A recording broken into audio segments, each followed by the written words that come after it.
This feeling for existence to not be so overwhelming sometimes can hit extremely hard. The feeling of being in a body, present and alive, is too much to handle oftentimes. But existence doesn't care. It didn't make you choose this, but it still makes you feel everything. And there's no off button. There comes a point in anybody's life where the self realizes that you aren't just a thing behind your eyes, but you are the entire field of awareness. All sensations interpenetrate into your existence.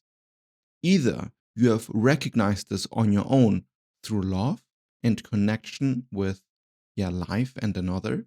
If life has been kind to you, you have seen this in a very benevolent way, or you have been forced open by a traumatizing event that now has left you in a sort of stasis where you cannot possibly accept how overwhelming reality is.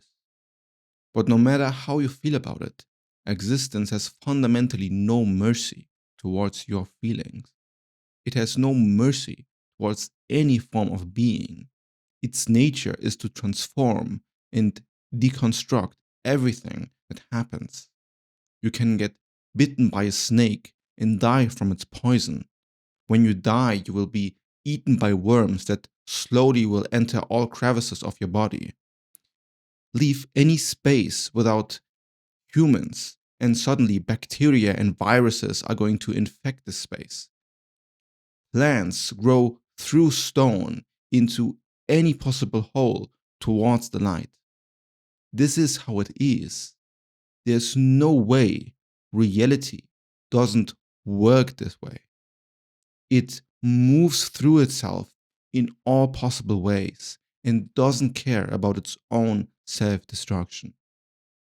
The real suffering from the human component doesn't come from the snake biting you, and it doesn't come from bacteria infesting you.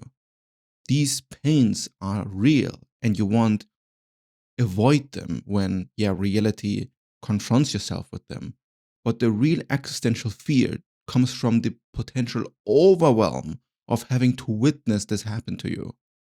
It's realizing that your awareness is so powerful that it will make you go through it and you will have no choice in the matter. The human mind is highly intelligent and is a processing machine, basically trying to understand reality to its own accord. And then when things get too hard, there's a part of the mind that disagrees with reality. It's a disagreement with nature. This is where the trauma starts. This is where the existential rumination really grips its teeth into your skin. You open up to immense discomfort when you notice how you have absolutely no control in the matter. You can observe this in your day to day life. How much do you resist your own daily experience? And it doesn't need to be this grandiose. You might have fears over the current political climate, but how your actual resistance towards life gets expressed is by never cleaning your room or not leaving the house. When you let your house become dirty and you don't take care of the cleanliness and organization of your environment, what you're doing really is resisting the natural recycling of life. And therefore, it feels much more comfortable to let everything rot. And by this extent, you are rotting yourself. The idea that cleaning your room is some sort of great virtue, I don't think is an accident. It shows that you're actually willing to engage in this endless transformation and recycling that life does on its own. How much does your body resist your experience of being?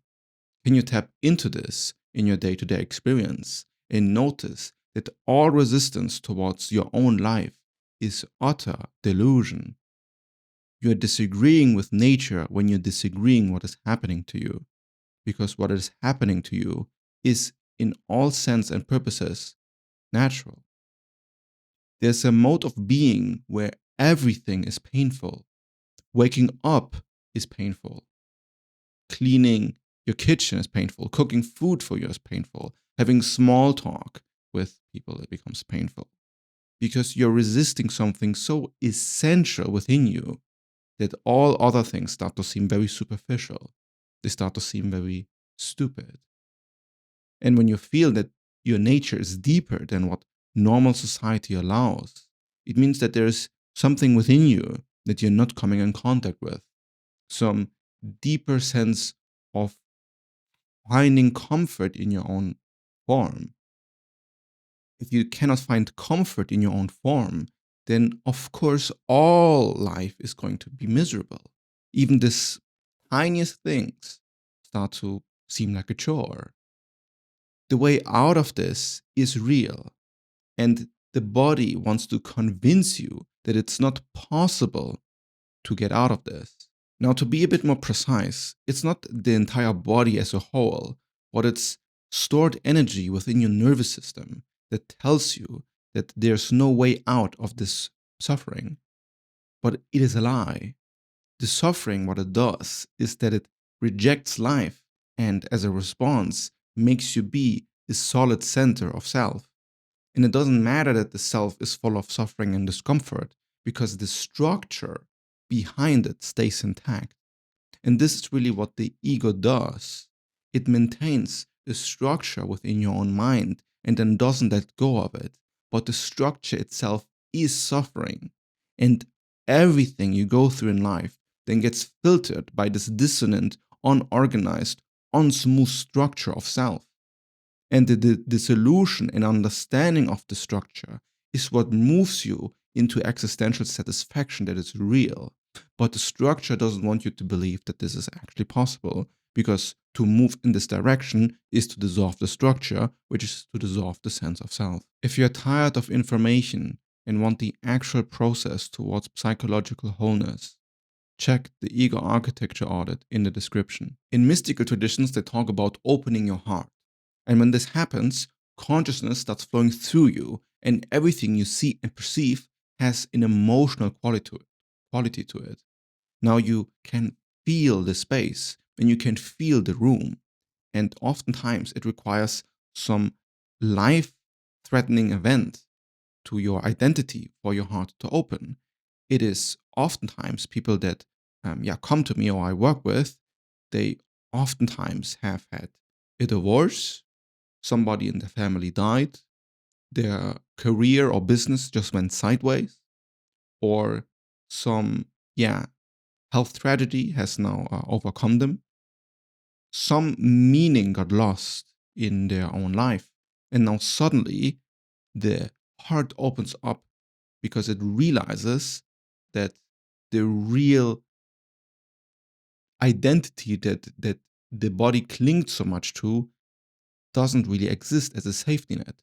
So the suffering and the reality that interpenetrates without mercy was inevitable from the start, but you pretended that it wasn't. And then it hits really, really hard. And you can see the utter terror that is possible in conscious experience. Now, you can say opening your heart, which is a mystical description of it, because the heart is an organ and you cannot literally open it without dying, which does kind of prove to be a hint to what is really happening when you open your heart. But on a psychological level, Sigmund Freud would call it the collapse of the ego's repression barrier. It's the mechanism that keeps unconscious past material from reaching your conscious awareness. And when this happens by force, it is extremely terrorizing. When it happens willingly, it's very blissful and loving energy. What is so hard to describe is what is on the other side of this egoic breach, because the amount of life satisfaction that is possible to achieve from just being oneself is sadly not known by most of our modern society.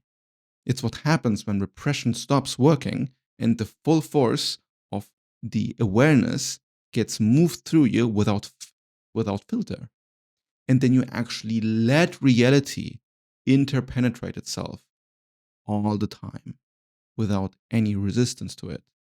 Because if you look with clear eyes to what is happening, there's nothing but interpenetration from one atom to another, from one sound to another. There's nothing that exists without reality forcing itself to merge with it. The only way you can listen to these words is because you can hear the airwaves hit your eardrums.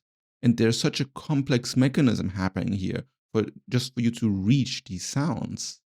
And it is intimate in a way. And when you open your heart, you start to realize that everything is actually quite intimate, and that reality in of itself is what intimacy is. And all the ego does is try to protect itself from this intimacy. And all the philosophy and all the spirituality is always a hope that we somehow can protect ourselves from this intimacy. But when you move your mind towards psychological wholeness, or if you want to have a very mystical word, you can say if you move your mind towards enlightenment, you will not avoid experience. You will experience more. You will feel more alive. You will be more amazed at what is possible when you simply exist. And yes, there's a part of it that is violent, and it is brutal, and it might even look cruel. But there's no love higher than absolute unconditional acceptance to what is.